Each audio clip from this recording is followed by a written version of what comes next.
ready to drive me to the station and bring my car back to the garage."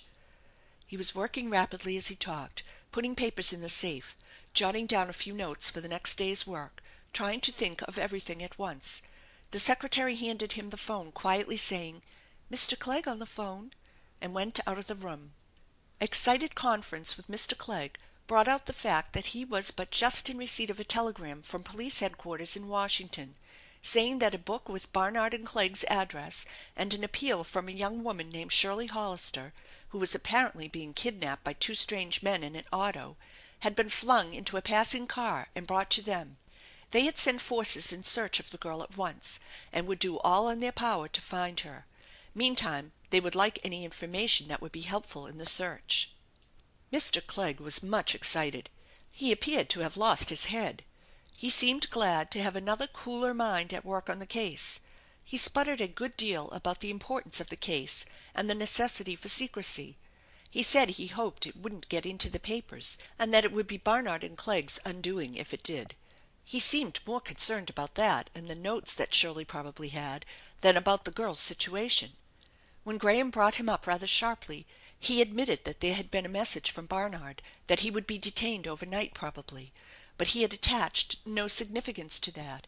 He knew Barnard's usual hotel address in Washington, but hadn't thought to phone him about the telegram from Police Headquarters. Graham hung up at last in a panic of fury and dismay, ringing violently for his secretary again. "The next train leaves at 5 o'clock," she said capably as she entered. "Bromwell has gone after the car. I told him to buy you a mileage book and save your time at this end. You have 40 minutes and he will be back in plenty of time." "Good," said Graham.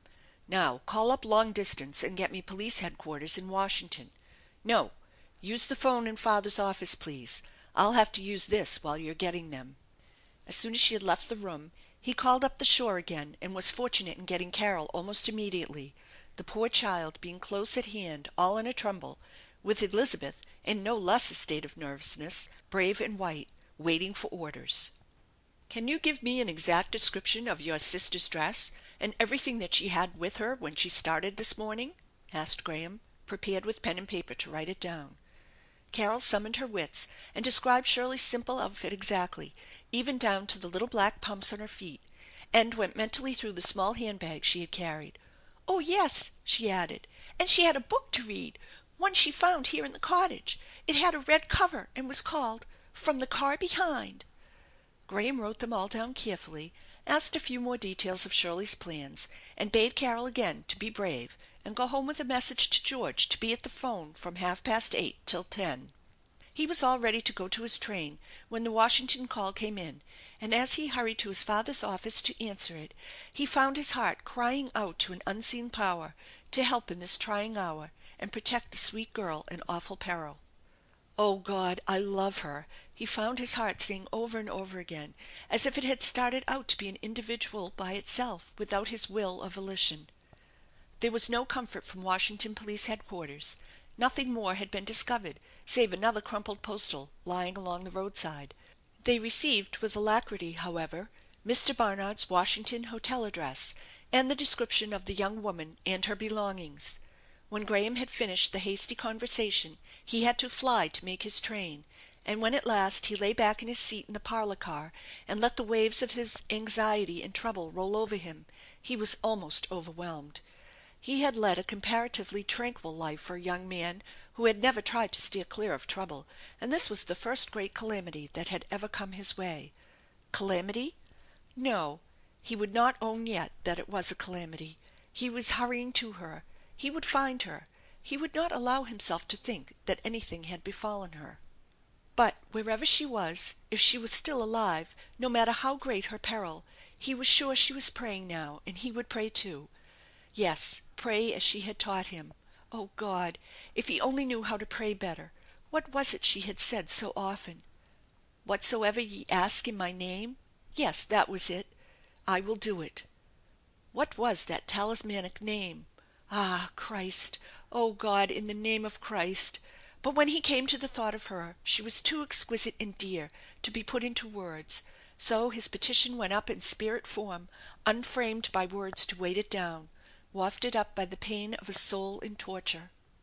At Baltimore it occurred to Graham to send a telegram to Barnard to meet him at the train, and when he got out at Union Station the first person he saw was Barnard, white and haggard, looking for him through the bars of the train gate. He grasped the young man's hand as if it were a last straw for a drowning man to cling to, and demanded in a shaking voice to know if he had heard anything from Miss Hollister. One of the first questions that Graham asked was whether Barnard had been back to the office where Miss Hollister had taken the dictation to report her disappearance. "Well, no, I hadn't thought of that," said Barnard blankly. "What would they know about it? The fact is, I was rather anxious to keep the facts from getting to them. You see, they warned me that there were parties anxious to get hold of those specifications. It's government work, you know." "They should know at once," said Graham sternly. "They may have inside information which would give us a clue to follow. The Secret Service men are on to a lot of things that we common mortals don't suspect." Mr. Barnard looked mortified and convinced. "Well, what have you done so far? We would better understand each other thoroughly so as to save time and not go over old ground. You have been in communication with police headquarters, of course," said Graham. "Why, no," said the older man apologetically. "You see, I got here just in time for the train, and failing to find the young lady in the station where we had agreed to meet, I took it for granted that she had used the extra time in driving about to see a few sights in the city as I suggested, and had somehow failed to get back in time. I couldn't understand it, because she had been quite anxious to get home to night. I could have caught the train myself, but didn't exactly like to leave her alone in a strange city, though of course it's perfectly safe for a steady girl like that. Afterward it occurred to me that she might have gotten on the train, and perhaps I should have done so too. But there was really very little time to decide, for the train pulled out 2 minutes after I reached the station. I waited about here for a time, and then went over to the Continental where my sister is stopping, thinking I would ask her to stay in the station and watch for the young lady, and I would go home. But I found my sister had run down to the shore for a few days, so I had something to eat, and while I was in the dining room your telegram came. I was hoping somehow you had seen Miss Hollister, or had word from her, and it was all right." One could see the poor man had no conception of what was due to a lady in his care, and Graham looked at him for a moment with rage, wishing he could take him by the throat and shake some sense into him. "Then you don't know that she's been kidnapped and the police are out on track for her," said Graham dryly. "No! You don't say!" exclaimed Barnard, turning white and showing he had some real feeling after all. "Kidnapped? Why, how could she? And she's got those notes. Why, Graham, you're fooling. Why, how came you to know?" Graham told him tersely as he walked the man over to the telephone booths, and finished with, "Now, you go in that booth and phone your government man, and I'll call up police headquarters and see what's doing. We've got to work fast, for there's no telling what may have happened in the last 3 hours. It's up to us to find that girl before anything worse happens to her." White and trembling, Barnard tottered into the booth. When he came out again the sleuth hounds of the Secret Service were on the trail of Shirley Hollister's captors. Chapter 23